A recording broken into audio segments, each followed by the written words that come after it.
So ito yung pinakamura kong cordless na nabili, 3-in-1.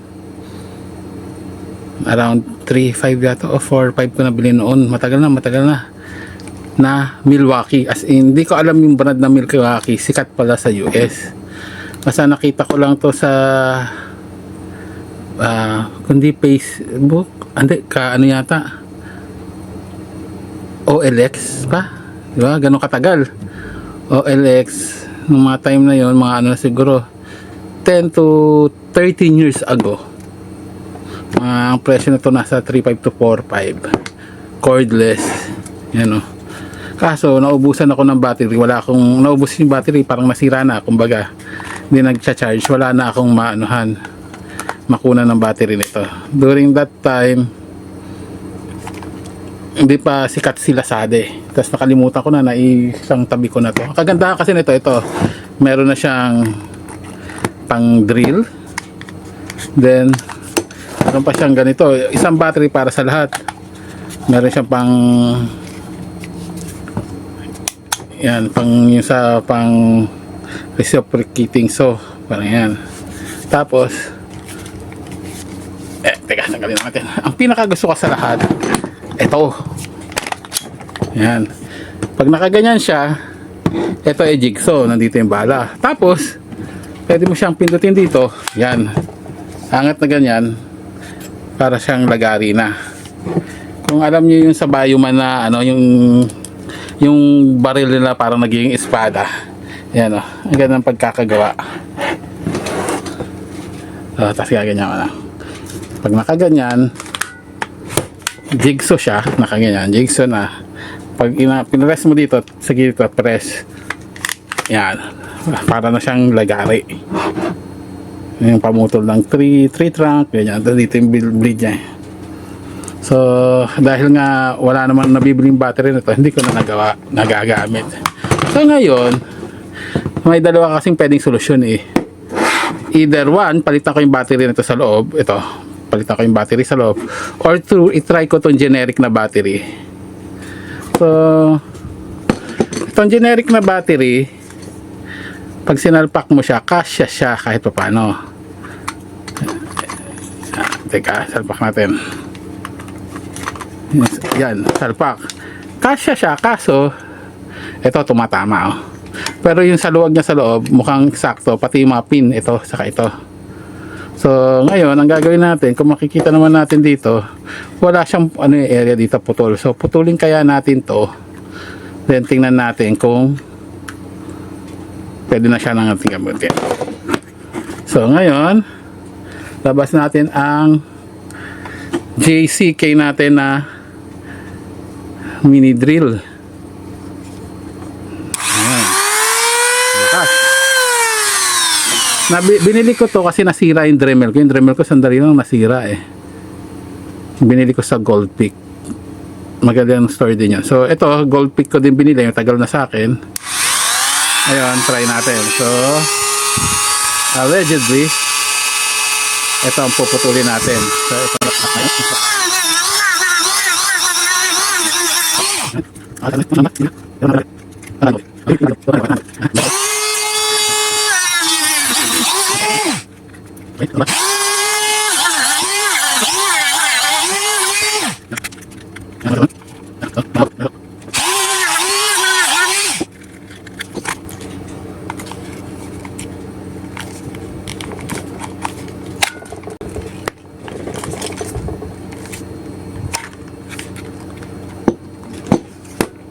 simpan natin siguro konti pang screen scratch.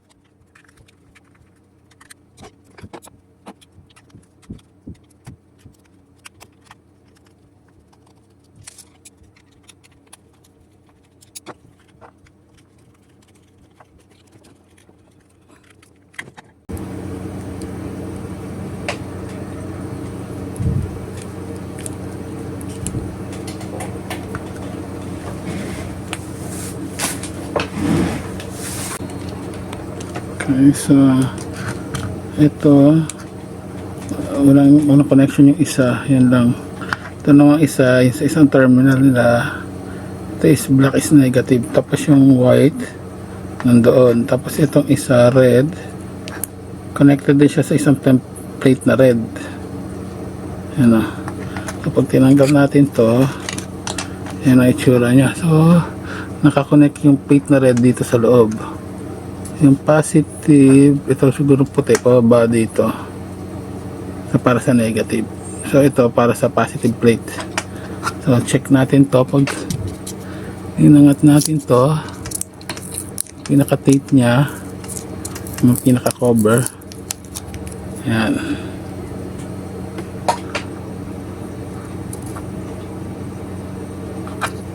So itong dalawa positive, connected siya sa negative. Tapos ito totally sa negative lang. Positive pala to, positive. Tingnan natin, positive siya. Ito positive and negative naka-connect in between tong terminal na ito, white. So tatanggalin din natin yan.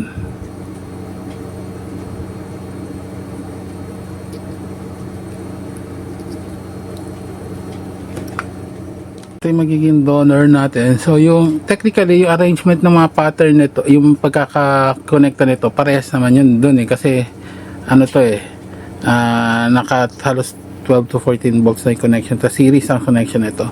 So pwede na lang natin kunin diretso to, tapos salpak natin doon sa board na yon. Natin yung battery ngayon, gagayahin lang natin yung connection. So kung makikita nyo dito, itong dalawa, ito na yun, positive, yan yung connection niya, positive to negative. Tapos yan, so yung maliit na yun, wire, kukonect natin dito sa babaw, then meron pa dito sa gilid na i-connect natin din dito. So kagayahin lang natin siya. So first, tatanggalin natin to, this one, this wire, the top wire.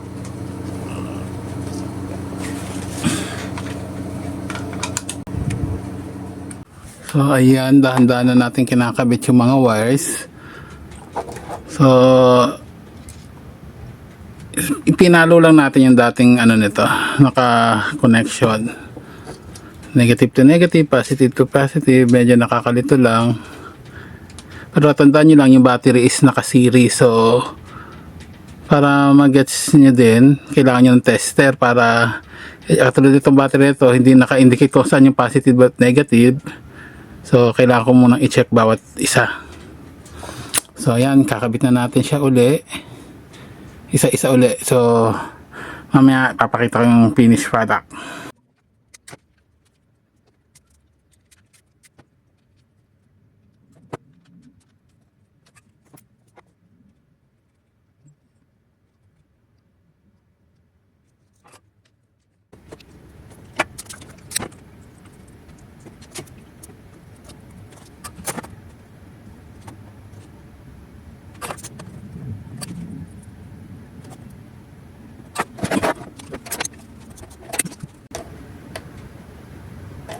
Okay, meron. Ngayon, ang problemahin na lang natin, paano natin to ipipit dito. Ito yung original niya kasi, so positive to negative.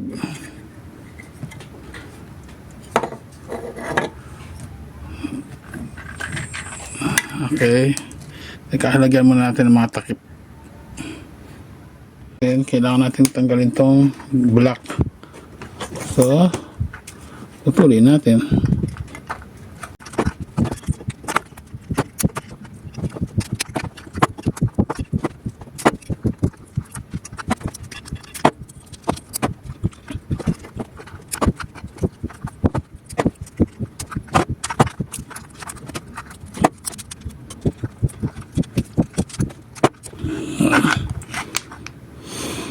So finished product na finished product. So ngayon, ang susunod natin ay arrangement nito. Ang arrangement nito ay ito ang nasa harap. Ganyan.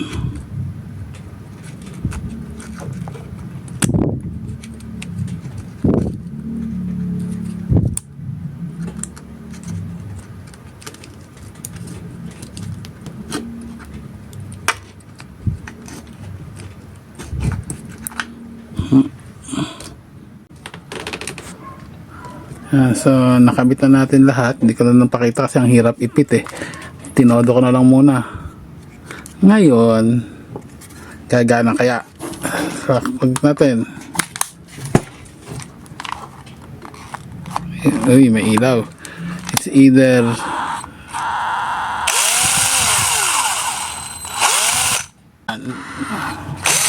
yan. So, siguro sa tagal lang na naka-imbak, hindi na siya umaayos yung pindutan. Yan. Pero okay pa naman. So, try natin sa ibang attachment niya.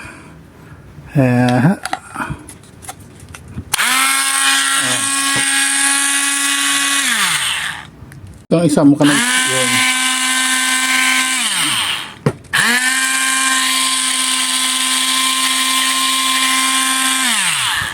Galing, no? Titanium work zone lithium. Work zone pala to, hindi pala to Milwaukee. Akala ko Milwaukee. Kakulay.